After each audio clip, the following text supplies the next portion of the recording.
Think you're building your chest with flies? What if I told you, most people are actually tearing their shoulders apart instead? Yeah, that burn you've been feeling might not be muscle growth. It could be a warning sign. You see, the chest fly is one of those exercises that looks simple. Arms out, bring them together, easy, right? But here's the trap. What feels natural to most people is actually the fastest way to wreck your shoulders, waste your effort, and miss out on that full chest activation. Let's be real. How many times have you seen someone lying on the bench, flinging those dumbbells out wide like they're trying to take flight? It looks impressive until you notice the elbows locked, the weights crashing down, and that little grimace right before they set the dumbbells down, pretending nothing hurts. Yeah, you've seen it. Maybe you've even done it. Here's the truth. The chest fly isn't about how far your arms go. It's about how much tension you can keep in your chest while controlling every inch of the motion. But before we get into the right way, let's talk about why so many people get it wrong. The first big mistake? Turning it into a stretch contest.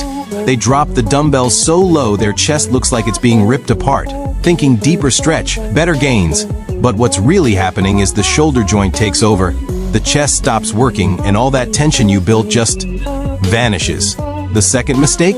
Bending or straightening the arms too much. Go too straight and your elbows scream. Go too bent and suddenly it's not a fly anymore, it's just a weird, unstable press. There's a sweet spot, and once you find it, your chest will light up like never before. And mistake number 3, the ego lift. You've seen this one. Heavy dumbbells, shaky arms, and zero control. The chest fly isn't a power move, it's a precision move. You don't win this one with weight, you win it with control. So what's the fix? I'll tell you this much, it starts with one simple shift. Stop thinking about moving the dumbbells and start thinking about squeezing your chest together. That's your first clue. And once you understand how to do that properly, you'll feel the difference in your very first rep. But don't jump ahead because, in the next part, we're going to break down exactly how to set up, position your body, and move through the perfect chest fly, from your fingertips to your core. And I promise, once you feel it the right way, you'll never go back to your old form again. Alright, let's build your perfect chest fly step by step. The version that actually hits your pecs like it's supposed to. Because when you do this right, you won't just see the difference, you'll feel your chest firing from the inside out. So grab your dumbbells or set up at the cable station and let's dial in every inch of this move. Start by setting your foundation. Whether you're on a bench or standing between two cables, think stability first. If you're using dumbbells, lie back on a flat bench with your feet planted firmly. Don't let them dangle or drift, they're your anchor. That stability through your lower body keeps the rest of your form from wobbling. Imagine your core as the foundation of a skyscraper. If it's weak, everything above it shakes. So, engage it. Slight brace in your abs, just enough to feel solid. Now, let's talk setup. Before you even lift, retract your shoulder blades, pull them down and slightly together, like you're trying to tuck them into your back pockets. This is the part most people skip, and it's why their shoulders take the hit. The second your shoulders roll forward, your chest stops being the main worker and your rotator cuff takes over. Think of your shoulder blades as the launch pad for your chest. When they're locked in, your pecs can contract fully without your joints screaming for help. Next, the arms. Bring the dumbbells up over your chest, palms facing each other, arms extended but with a soft bend at the elbows, not locked, not floppy, just a natural curve, like you're holding a big beach ball.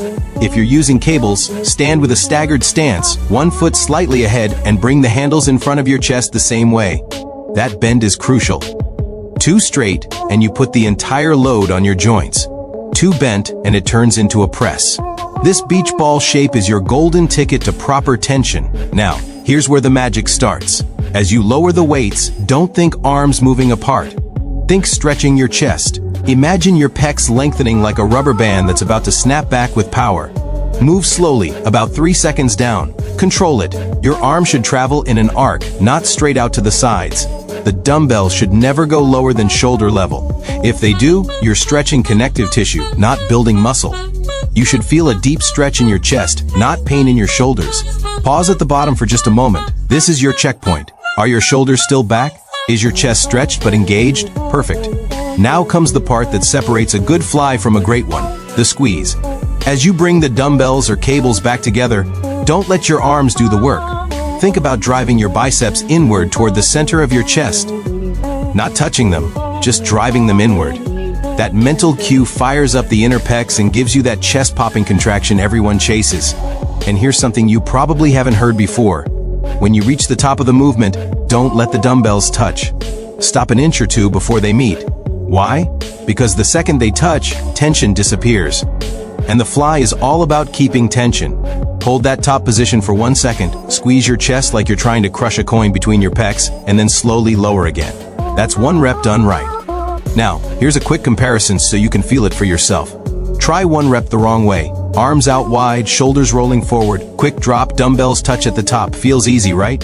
Feels like nothing, maybe a little shoulder twinge. Now, do 1 rep the right way, shoulders locked, core tight, slow stretch, dumbbells stop at chest height, big squeeze at the top without touching. Notice how your chest lights up instantly? That's your body saying, finally. Let's dive deeper into control. Most people rush the fly, but the tempo is where the growth happens. A 3-second lower, 1 second squeeze, and 2-second return gives your muscles the time under tension they need. Think of it as sculpting, not just lifting. You're carving definition, not just moving weight. If you're using cables, the same principles apply, but here's the bonus. Cables keep constant tension on your chest, even at the top. That's why many pros prefer them. You can adjust the height of the pulleys to target different angles. Low for upper chest, mid for middle, and high for lower. Experiment, but always keep your form identical. The equipment changes, not the fundamentals. Now, for a few advanced tweaks once you've mastered the basics. First, try a slight incline bench, around 30 degrees. This shifts more focus onto your upper chest, giving that fuller, lifted look. Just make sure the incline isn't too steep, or it becomes more of a shoulder press. Next, control your breathing. This one is underrated but powerful. Inhale deeply as you lower the weights. Fill your chest. Feel that expansion. Exhale as you squeeze and contract. That rhythm connects your mind to your muscle and keeps you stable through the motion. Here's another trick. Imagine you're trying to hug a giant tree. That circular arc keeps your arms moving in the perfect path and helps you visualize the motion. If your arms ever start to straighten or bend excessively, reset, because the goal is consistency. Every rep should look identical, controlled, and deliberate. Let's talk common pain signals real quick. If you feel strain in the front of your shoulder, your arms are going too low or your shoulders have rolled forward. If your elbows hurt, your arms are too straight. Adjust instantly, because perfect reps beat painful reps every single time. And one more mindset shift that changes everything. Don't chase fatigue, chase control. When your chest starts trembling during the slow eccentric phase, that's not weakness, that's growth. That's your muscle actually being forced to adapt. Embrace it. Now, think about this for a second. The chest fly isn't just about muscle. It teaches you control. You learn to isolate, to feel tension, to move with purpose. That skill transfers to every other chest movement, presses, dips, push-ups. When you understand how to squeeze instead of just lift, your whole upper body training transforms. So here's your challenge. After watching this, grab a pair of lighter dumbbells, lighter than you think you need, and do 10 slow, perfect reps. Feel every inch of that movement. Don't rush, don't ego lift, just pure controlled contraction. I promise your chest will feel fuller, tighter, and more alive than it ever has after a set of heavy presses. And once you get that feeling, chase that, not the weight, not the mirror, but that deep controlled connection. Because that's what builds a strong sculpted chest that actually lasts. You ready for the next level? In the next section, we'll unlock how to progress your fly, how to make it harder, more effective, and turn it into a chest-shaping powerhouse. But for now, focus on mastering these fundamentals. Perfect form beats heavy weight every single time. All right, you've nailed the setup, the positioning, and the control. Now it's time to take your chest fly from good form to elite level execution. This is where small details make massive differences. The tweaks that separate the people who just do the fly from the ones who own it. You're about to learn how to progress this movement, make it more challenging, and make every single rep count like never before. Let's start with one golden rule. Progression doesn't always mean adding more weight. Most people's instinct is to go heavier once they feel confident. But that's where form starts to crumble. The shoulders begin to roll forward, the range of motion shrinks, and the focus drifts from chest to joints. Real progression means adding intensity, not just load. It's about creating more tension, more control, and more mind-muscle connection. So instead of jumping straight to heavier dumbbells, let's explore smarter ways to level up. The first method, time under tension. You've already learned the 3-second lower and 1-second squeeze, right? Now, stretch that even more. Try a 4 to 2 minutes 2 tempo.